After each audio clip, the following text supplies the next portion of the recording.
faith of a mustard seed. Get up on your feet, rise up.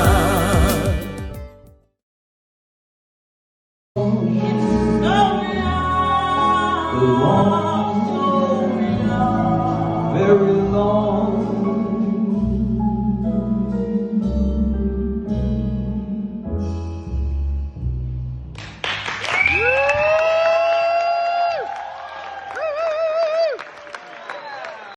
Welcome to another segment of the Drexwell Seymour Show. We're now in 2024, and I just want to say Happy New Year to all of you. And I'm excited today because I have Turks and Caicos superstar on my show in the name of Ryesha Higgs. And she's a superstar, and we'll understand why. Of course, she was on this show before, prior to getting that big role in The Lion King. I got it right this time. And now we're going to hear more about this, because I think when she's on there, she didn't start it yet. Mm-hmm. But now she's been doing a lot of great things, more things since that. And so I want to reintroduce you to Ryesha Higgs. I think it's worth so much. I think we in the Turks and Caicos Islands and the world, we are very proud of Ryesha. I know I am, and most of us, many of us, I believe, are very proud of Ryesha, the contribution she's making in the industry, and not just in Turks and Caicos, on a global stage. And I think she ought to be commended and be recognized as a rising star, as a star in the Turks and Caicos Islands. So with that said, I want to welcome Ryesha to the Drexwell Seymour Show again. Thank you. Thank you so much. And Happy New Year again to all that are watching. Yes. Now, I was fortunate enough to, when I went to my daughter's graduation, yes, we were able to come and watch you perform, and I was so excited. Yeah. All my eyes was just on you. I wasn't paying attention to anyone else because I knew you, yeah, and I felt so proud knowing that we had a Turks and Caicos Island be on that stage. Mm-hmm. So how has it been in that role? It's been incredible. Definitely, it was my first taste of performing professionally to that level. The Lion King was my West End debut. That was the first West End production I had worked with. And it's such a huge production to work with. It's of course a Disney champion production, but it's also just one of the largest net producing shows on the West End. And it is certainly quite a machine that has a number of talented ensemble and lead performers, as well as cast and crew that just make it all run. So it was an incredible experience, I think, from auditioning in the beginning for it, mm-hmm, to getting the role, to waiting and sustaining during COVID, mm-hmm, which is when I believe I first came on the show. Yes. And then afterwards, of course, debuting and having to deal with so much and getting the body back to shape after being off for so long. Mm-hmm. And then there were so many transitions I also had whilst doing that contract, from being a dancer in the beginning to then covering some of the lead roles. So yeah, it was great. Yeah. And how long you participated in? So I was on The Lion King for a total of 2 consecutive contracts. Of course, I had received the job from 2019. It was meant to start in 2020, so mm-hmm, it would have been officially 3 years. But of course, due to COVID, we had a delay. So I did 2 contracts, so about 2.5 years. Okay. Yeah. Oh, well done. And now you in different roles now. Yeah. So I left The Lion King in May of this year. When did you leave? So I think for me, one, I started The Lion King as an unrepresented performer. So I had auditioned for that just from an open audition. So I just went myself. Mm-hmm. In the timeline of being there, I then was able to be formally represented by a acting agent. Okay. So I now have an acting agent that has a musical theater branch, but even more predominantly has a TV and film branch, and also like print work, awesome, and commercial work, like that sort of thing. And their guidance was, I think, based on, how I presented to them. When you're sort of looking for an agent, it's quite a grueling process, mm-hmm, especially if you want a very reputable agent. So you not only go through, of course, them coming to see your show, them seeing how well you can dance, but the agents I wanted to sign to also wanted to know that I could sing and act. Like they wanted to see the length and breadth of like kind of what I could produce. And in meeting with them and having interviews with them, my agent kind of advised that I try to take a step out and see what else could be done. And I think within myself, I also wanted to do that, especially because The Lion King was like the first job that I had gotten. And I think it was important for me to kind of have that as a launch pad, not really a resting place, because in securing that job, it was kind of like, well, there's actually so many, there's more opportunity out there, and I'll never know what I can do or the extent of what I can do if I never really try. Although where I am right now is so great. So yeah, that was why I decided not to renew for this year again. I knew that it was somewhere where I can always possibly return back to, like they say, once you're in the Pride Lands, you never really leave the Pride Lands. But I think for me it was important as well, having that previous year put so much focus on my singing, my vocal abilities, and also my acting. It was like I want to put this to the test and actually go out and audition and meet casting directors and see what happens. Okay, and that is what you're doing now. Yes. Tell us about that. Yeah. So I left The Lion King in May, but from about January of this year is when I started auditioning for other work. Which is January 2023. Yes, January 2023, which is a lengthy process. I feel like as a creative, people really sometimes underestimate how intense the work that we do really is. In addition to you, of course, working whichever job you're on at the moment, you're always auditioning for other things. Sometimes for jobs that don't start till months in advance, but their audition season comes up quite early on in the year. And what can happen is that you can have multiple auditions in one day. There would be times where I'd have work in the evening, but I'd audition for like 4 different things in one day, and you just bounce around from one to the other.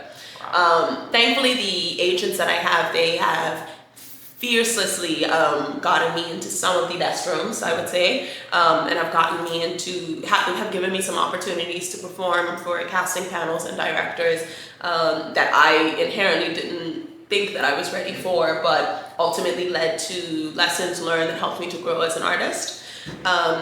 So I started auditioning in January.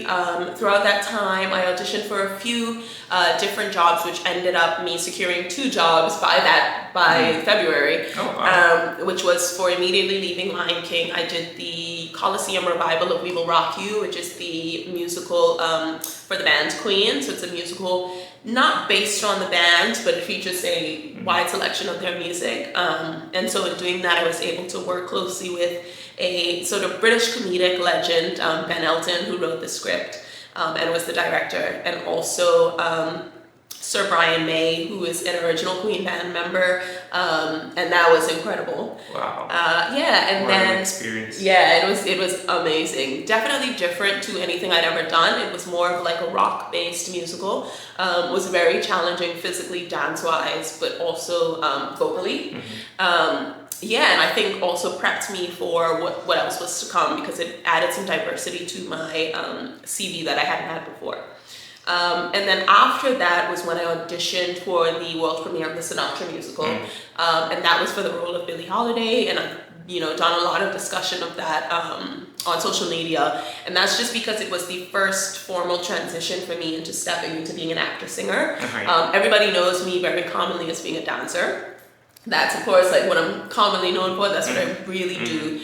But I've made a very quick transition over the past year, and my agent has said the same thing as well, from kind of being in that dancer's box to now being able to audition for actor-singer roles. Some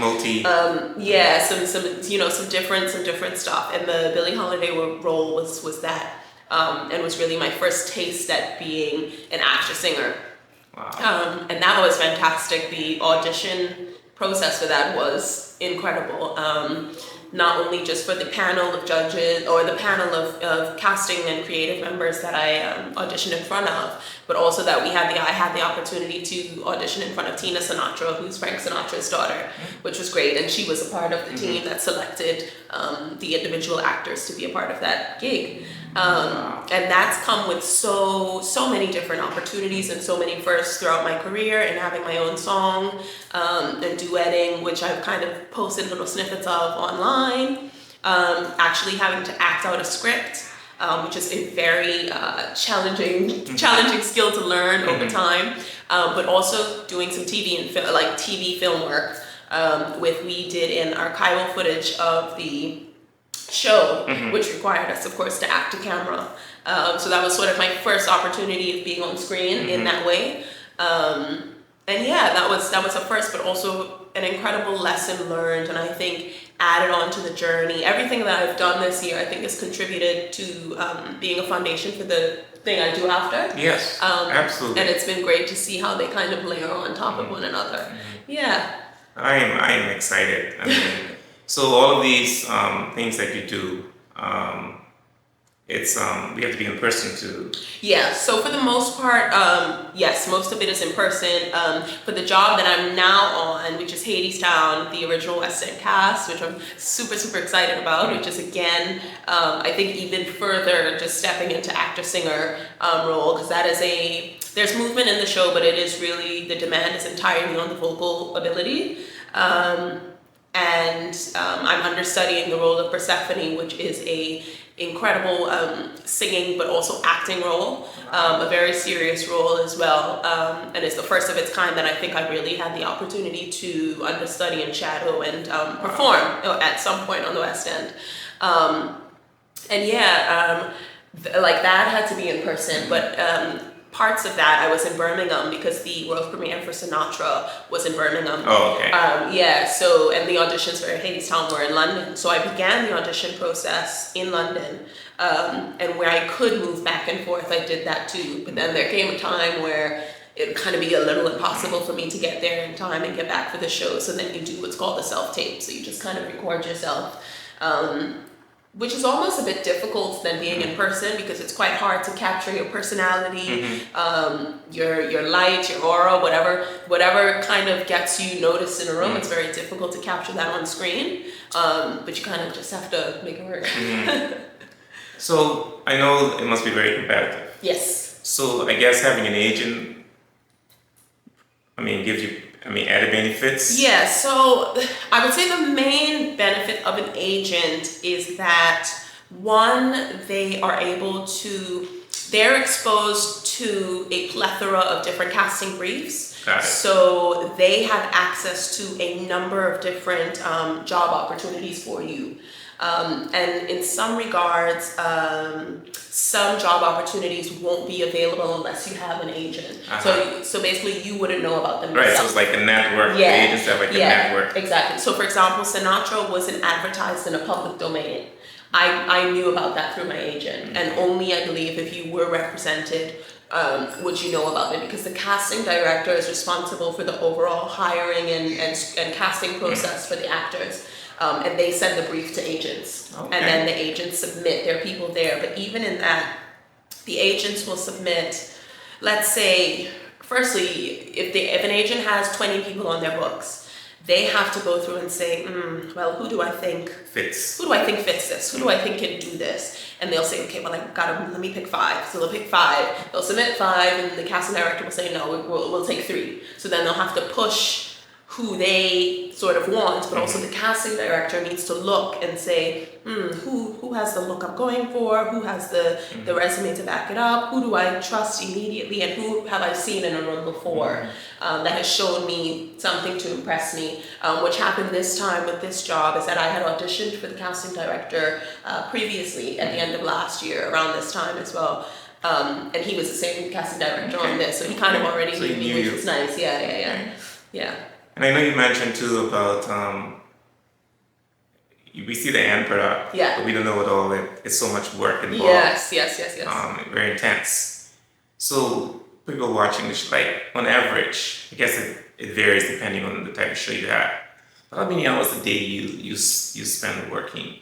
Well, it depends. If it's working on a singular job, so this year I've had 2 sets of double ups, which is basically where you have a new job that starts sort of towards the ending of the previous job. So I've had 2 sets of 2-week double ups where I had 2 jobs at once. So as soon as you finish one, you gotta go to the next. As soon as you finish one, you have to go to the next. But there will also be a time period where you're rehearsing for one in the day and then you're doing another show in the night. Yeah. So I had that going from Lion King into We Will Rock You and going from We Will Rock You into Sinatra. And on those days, you'll start one rehearsal process from 10 a.m., finish about 5:30, and then you'll jet to your vocal warm-up at 6:15. and then go and do the show. So those days are like 12-hour days. Those days are tough. Oh, wow. But in a normal rehearsal schedule, it would be 10 to 6. So typical, almost like a 9 to 5 working hour. Okay. But of course, there is high demand. And of course, like with what I'm doing now, I'm dance captain for the production. So there's quite a lot more demand, more than anything mental demand, and just having to be quite all-rounded, well-rounded in terms of being accessible to all of the creatives, but also kind of knowing what you're doing in order to help the actors and all the movers moving forward. But yeah, it can be quite challenging, I think, just on the body. Like I said, this one more than anything on the voice. The voice is a muscle as well, and it can get just as tired as your body. And I've discovered that over this year. But also your brain capacity, because you're retaining information, you're learning a lot of information at one time, you're having to retain it, especially with now me being a swing. I'm learning several bits of information around several people and having to retain them all in case I ever need to step in for any of them. And that's 5 people at a time. Wow. So it's like a backup just in case. Yes. So a swing is an offstage position, which is of like a higher caliber, because the offstage position has to learn the roles of however many people's tracks have been allocated. So for me, I have 5 tracks that I need to learn because I'm also an understudy. So I have 2 ensemble tracks, 2 featured ensemble tracks, so featured lead, supporting actor roles, and then 1 lead that I'm understudying as well. And you basically have to be prepared if anything were to happen to them, so you have to know what they do, which is, it's quite challenging, but it's also nice to sort of keep things fresh, and it means that you always get to try something different. Right. So basically then, you're working beyond the 10 to 6, because at home, you have to prepare. Yes, especially in the rehearsal process, because with being a swing, you a lot of the stuff you can store in your head, but if, let's say, 5 months from now when we actually open, someone goes off, I need to have something that I can refer back to that will tell me exactly what they do in the drop of a hat. So you have to prepare your own documents, which we call swing maps. And then you formalize it into a swing Bible. So you have to do quite a lot of admin work, and that happens afterwards. But then also with me being dance captain, there's even more admin work, which will come, especially when we're in the run of the show. I'll work very closely with the resident choreographer in watching the show, appraising performances, giving notes, making split tracks if there's any severe sickness, illness, or injury, and we need quite like severe coverage to happen. Liaising with stage management. It's like quite a hefty leadership role, which requires a lot of admin work and a lot of behind the scenes, kind of being the eyes for the resident choreographer and the choreographer once they leave. Okay.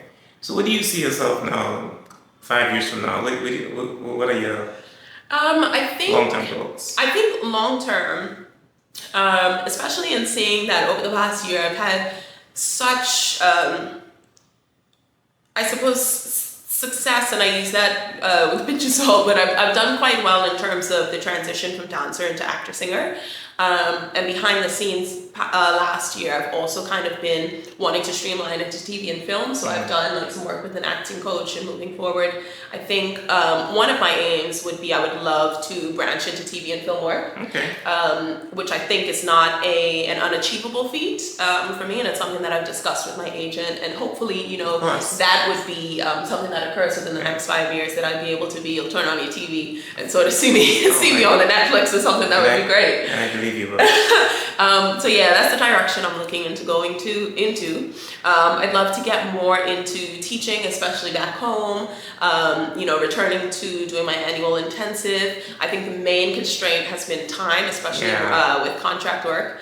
But hopefully there will be some more freedom, a bit more space in order to do that. And I think especially moving more into the dance captain responsibility, I think taking more of a leadership responsibility in that regard in terms of productions, maybe stepping into a resident choreographer role where I don't necessarily need to be on stage all the time, but I'm more so like overseeing and setting up a show. Okay. So I know you did I think, a bachelor's degree in Medical and sciences. get a master's in. Global health and global surgery. Yeah. What do you plan to do with those degrees, considering you're focusing a lot on? Yes. So those, I think, academics and education has always been very important to me. I think my advice to anyone who wants to kind of step into a creative field would be that it is good to always have like some sort of academic direction as a backup or as a foundation if you'd like to pursue something in future. I think for me, that's what it has been primarily, is so that I always have a good foundation if I ever wanted to branch out and do something different. Especially in terms, for the later future, I think one of my main aims is to assist with the development of health systems and surgical systems in low middle income countries. Of course, the Turks and Caicos is on the higher end of that. But definitely coming back home and reshaping a health system, and in particular a sustainable surgical system, which prevents us from needing to spend considerable sums in transiting people abroad for surgical services, that we can kind of retain the capacity to do that within the country, and also to strengthen our preventative and rehabilitative care. So that's kind of my focus. It's definitely something that's in my purview for later on in life. But I think it's important. But I think it's important to kind of plant the seeds for that now. So I'm actually looking into doing a postgraduate certificate at Imperial College London. I've been accepted into that already in health policy and management and economics. So just to kind of continue to keep the brain fresh, continue to sort of build up my qualifications in that regard, so that if there is a need to use it right now, I could do that, but also in future. It's a good plan. Yeah. But what about those who are watching the show and really don't want a backup plan? They just want to focus on creative arts. Yeah. That's an opportunity, right? Yeah, I think that's absolutely a choice as well. I have several friends that that is all they do, but also they found backup plans within that. So I have friends who teach, who have their own businesses where they teach. I have friends who have their own businesses doing something else in the arts. So I have a lot of actors who work in videography, or work in some sort of graphics, who work in stage management, crew. Like there's so many jobs in the creative field that are also off stage, or are also off screen. And there's just so much opportunity to do so many different things. So I would say if the creative field is something that you just want to go full force into, there's absolutely no shame in that. And I think long gone are the days where being an artist is on the same level as like having to struggle. I think nowadays, even though theater can always receive more respect, and being a creative can always receive more respect, it is a growing community that's doing quite well for itself. And there's so many opportunity now, with streaming services, with this, there's so much demand for TV film work, for stage work. There's an opportunity for it. Just make sure that if it is what you want to do, you're going for it in a logistic manner, you have the help, and you're really making the necessary steps to have a prominent presence that allows you to do well. That's a good point. And make sure that's what you want. Yeah. And then do it. Yeah, and then do it. That's very important. Yeah. Are there anything else you want to share with the audience, viewers, that you think we have not covered? But I'm really excited. I think we've covered most things. I think I guess I'll just take this opportunity to thank everyone who's come to see the show, anyone who's come to see any of the shows that I've been in.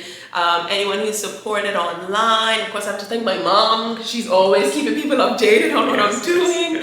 I'm very thankful for all the support I receive. And I'm just incredibly thankful for the journey I've had thus far, and hopefully there's more to come. Yes, of course there's more. I know when I went to the UK for Drexwell's graduation, we were supposed to go to London. Yes. And somehow when we reached the airport in Provo, we had some documentation issue. So we ended up having to go to New York and then go to Manchester. So I ended up being in Manchester. And I rented a car just to come to see you. For 4 hours we drove just to see you. I said, no, I'm in the UK. And I encourage people. I think it's so great when locals go to the UK. I think if there's one thing people on their list is to come and see you perform.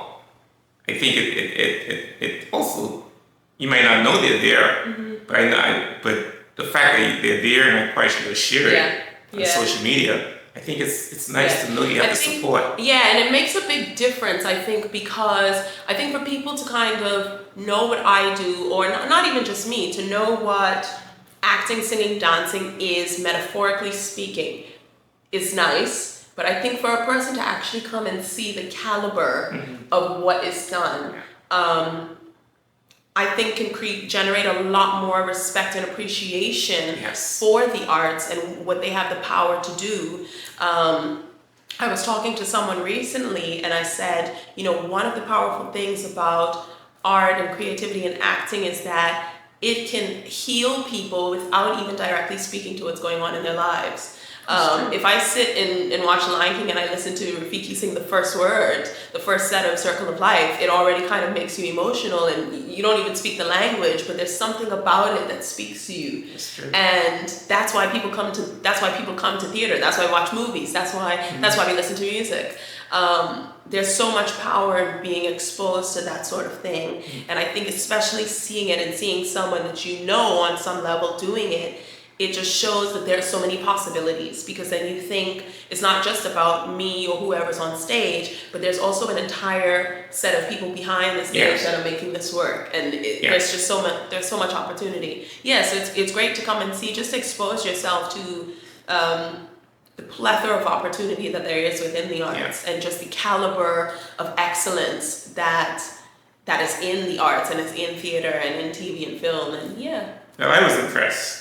And I know me can't stay still in a place for a very long time. I get it. I don't know what's wrong with me, but I can't stay still in a place long. But I was glued to the show. Yeah. And I wanted more. So, now, do you think eventually going to the US will be part of your plan?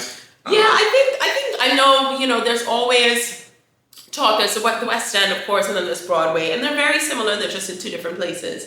Most of the shows that are on the West End or on Broadway are in the West End, and vice versa. It would definitely be nice, of course, to be closer to home, etc. But it's something that I'd say I'll take it as it comes. It's a bit of a different ball game there in terms of being able to be seen for things. There's a lot more sort of politics into how you are seen for things and the availability of that. But it's something that I've thought of, and if I have the opportunity to do so, I definitely will go for it. Yeah, you will one day. Well, Ryesha, I just want to thank you very much for this opportunity. I don't take this at all lightly. I'm excited that I'm sitting here next to a star. So thanks again, and I don't get any closing remarks. Just again, thank you guys so much. And if you are interested in coming to see me in Hadestown, which opens on the 11th of February, press night is the 21st, please let me know in advance, just because I am an offstage performer, and so I'll have specific dates when I'm on. So whilst a surprise would be lovely, I don't want anyone to surprise to come and see me and then I'm not on stage. So if you're going to plan in advance and let me know your date, so of course I can make sure that that's a day when I'll be on stage. And there's an assortment of different things I could be doing on stage at that time, which makes it even more exciting. I could be playing lead, I could be one of the fates, which requires me to play an instrument, and that's exciting. Or I could be part of the worker ensemble, which is also iconic. So yes, stay in touch, let me know, and I would love to have as many people as possible. So thank you. All right. Well, thank you. You've been watching the Drexwell Seymour Show, and I just want to encourage all of you out there who are thinking about, pursuing creative arts. I hope that you are encouraged and you are inspired. I mean, here is Ryesha from the small island of Providenciales in the Turks and Caicos Islands. It's on a big world stage in the UK. You too could do the same thing. I'm telling you, anything is possible. And one of the reasons why I do this show, even though I wanted to highlight, Ryesha, I also wanted you to be inspired by Ryesha, so that you too could do the same thing, or even better. So I just wanted to say thank you again. Thank you for watching the Drexwell Seymour Show.